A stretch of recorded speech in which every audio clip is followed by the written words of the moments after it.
Assalamualaikum Pak. Waalaikumsalam warahmatullahi wabarakatuh. Gimana kabarnya hari ini Pak? Alhamdulillah, amin, baik-baik semua dalam keadaan sehat walafiat. Alhamdulillah.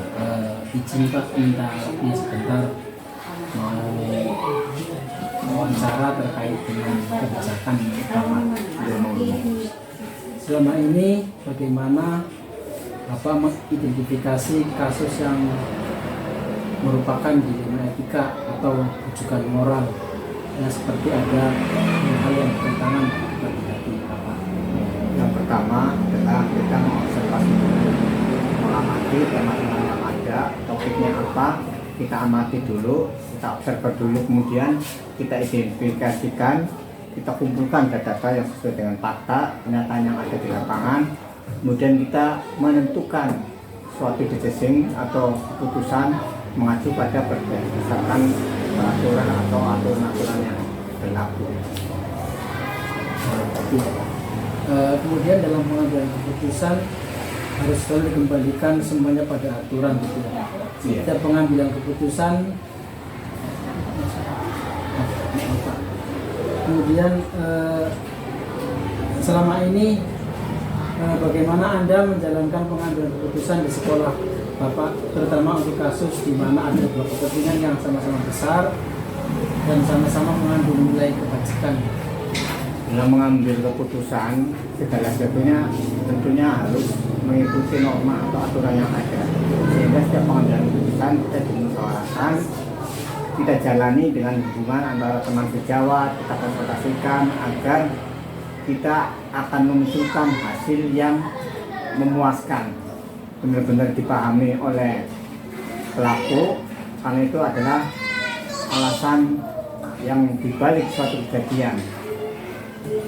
Kemudian langkahnya atau prosesnya seperti apa yang bisa kita lakukan?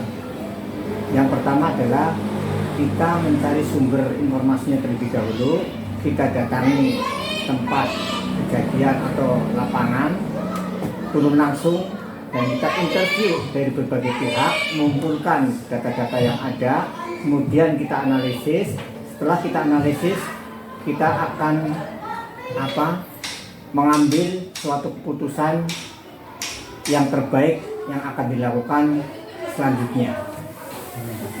Kemudian hal-hal apa saja yang selama ini dianggap efektif Pak dalam mengambil keputusan, terutama pada kasus dilema etika? Yang pertama adalah supaya kita lebih efektif, yang terkait dengan permasalahan tersebut, kita cari topik atau objek yang akan kita teliti, yang akan kita permasalahkan atau yang kita analisis, kemudian kita ngobrol dengan tim manajemen seperti guru-guru yang senior, mungkin ada kepala sekolah atau mungkin guru BK, yang nanti kita akan dengar pendapat bagaimana hasil tersebut dimusyawarahkan dan akan menemukan titik temu menjadikan keputusan bersama. Kemudian hal apa saja Pak yang selama ini merupakan tantangan dalam pengambilan keputusan, terutama dalam kasus dilema etika? Tantangan yang kita hadapi itu kurang bisa diterima. Terkadang kita dimusyawarahkan pun hasilnya pada saat itu diterima, mungkin tidak ada rasa puas atau tidak ada kurang bisa diterima, sehingga kita akan meyakinkan orang-orang yang terlibat di dalamnya terhadap putusan kita. Apakah Bapak memiliki sebuah jadwal tertentu dalam sebuah penyelesaian kasus? Apakah Bapak langsung menyelesaikan di tempat atau ada waktu khusus gitu Pak untuk menyelesaikan masalah tersebut?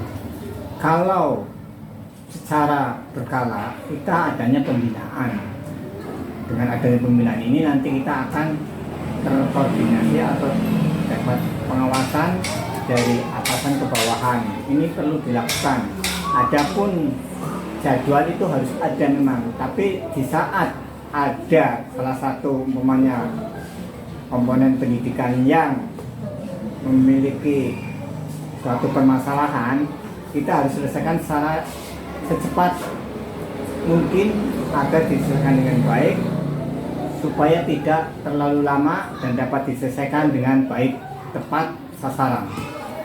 Kemudian adakah orang atau faktor yang mempermudah membantu Bapak dalam pengambilan keputusan dalam kasus dilema etika ini?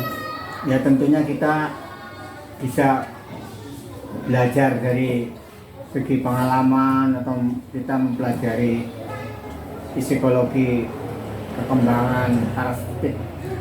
Juga kita harus lebih banyak belajar dengan guru-guru senior atau guru-guru yang berkompeten dalam hal ini untuk diajak memusyawarahkan permasalahan ini agar lebih mudah. Dari semua hal yang Bapak paparkan, pembelajaran apa yang bisa dipetik dari pengalaman Bapak mengenai keputusan dilema etika ini? Ya, berbagai pengalaman itu adalah sangat mahal. Oleh karena itu ada pepatah yang mengatakan bahwa pengalaman itu adalah guru yang terbaik. Oleh karena itu tanpa adanya pengalaman kita tidak mungkin akan berbuat baik, tapi kalau ada pengalaman kita akan memperbaikinya dan akan meningkatkan apa yang dikerjakan belum baik menjadi lebih baik untuk ditingkatkan. Dalam berbagai setiap kasus tentunya kita akan mendapatkan gambaran yang terjadi sebelumnya, kita menjadikan pelajaran untuk selanjutnya agar lebih ditingkatkan kembali menjadi lebih baik lagi. Terima kasih atas waktunya Pak. Iya. Yang wawancara kali ini. Assalamualaikum warahmatullahi wabarakatuh. Waalaikumsalam warahmatullahi wabarakatuh.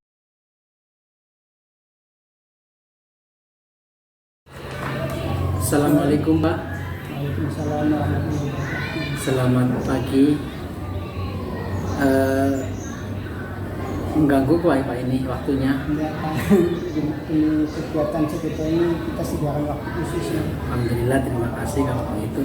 Begini Pak, saya akan melakukan wawancara terkait dengan dilema etika pengambilan keputusan yang ada di sekolah Bapak. Selama ini bagaimana Bapak dapat mengidentifikasi kasus-kasus yang merupakan dilema etika atau bujukan moral? Terima kasih sebelumnya. Itu biasanya kalau ada kejadian-kejadian yang luar biasa atau yang baru pertama kali, biasanya saya akan mencari informasi dari lapangan, kemudian terjun langsung ke lapangan, mengadakan wawancara dengan pihak-pihak yang terkait, dan selanjutnya berkoordinasi dengan rekan-rekan di sekolah, terutama juga dengan atasan kita langsung, agar keputusan yang diambil melenceng dari aturan yang berlaku. Berarti kalau mengambil keputusan selalu aturan ya Pak yang Iya. Selama ini bagaimana Bapak menjalankan pengambilan keputusan di sekolah Bapak, terutama kasus-kasus yang dimana ada dua kepentingan sama-sama besar, sama-sama mengandung nilai kebajikan, jadi ada dua pertentangan sama-sama.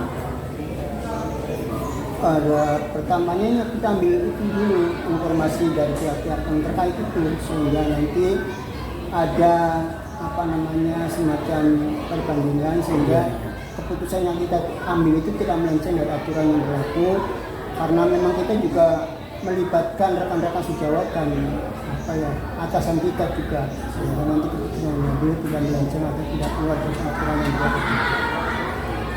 Terus langkah atau prosedurnya seperti apa Pak yang biasa diambil? Ya, prosedurnya sama seperti tadi, kita cari informasi dulu yang pasti apakah mengandung suatu kebenaran atau tidak, kemudian berkoordinasi dengan rekan-rekan sejawat, terutama guru-guru senior dan atasan kita, dan kemudian juga mengambil keputusan agar tidak memihak kepada salah satu pihak yang terkait. Kemudian dianalisis ya Pak. Kemudian hal-hal apa saja yang selama ini dianggap efektif Pak dalam mengambil keputusan, terutama pada kasus-kasus dilema etika ini? Ya, kembali lagi ke rekan sejawat kita dan juga atasan kita, karena memang keputusan itu diambil bukan saya pribadi, tapi berdasarkan musyawarah bersama dengan rekan-rekan sejawat, terutama yang guru-guru senior itu, kemudian juga atasan langsung kita. Sehingga keputusan itu sama-sama apa ya, bisa melibatkan atau bisa berakibat yang baik bagi kita semua. Kemudian hal-hal apa saja yang selama ini menjadi tantangan dalam pengambilan keputusan pada kasus dilema etika, Pak?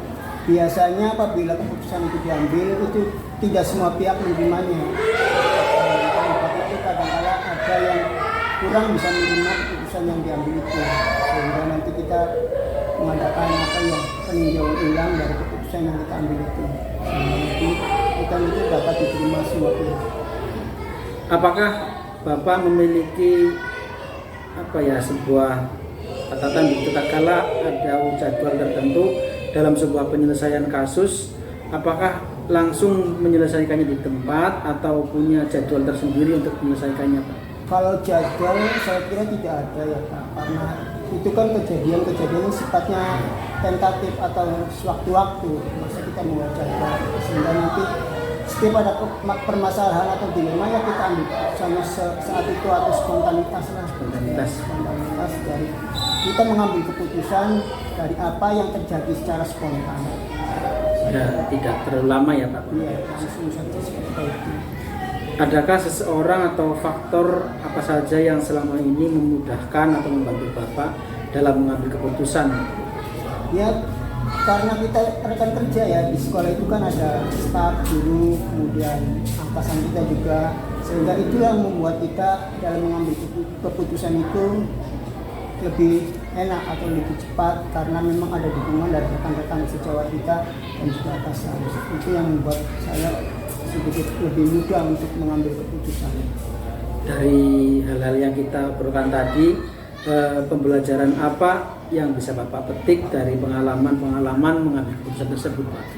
Pembelajarannya adalah bahwa pengalaman adalah guru yang terbaik, sehingga apabila kita mempunyai kesempatan untuk menyelesaikan suatu masalah juga akan berakibat kita lebih mudah lagi untuk memecahkan masalah di masa yang akan datang, sehingga kita belajar dari pengalaman kita yang sudah kita lalui untuk bisa mengambil keputusan dalam suatu masalah yang kita hadapi.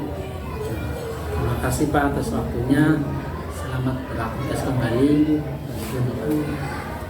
Terima kasih juga Pak, barangkali bermanfaat untuk mengambil keputusan.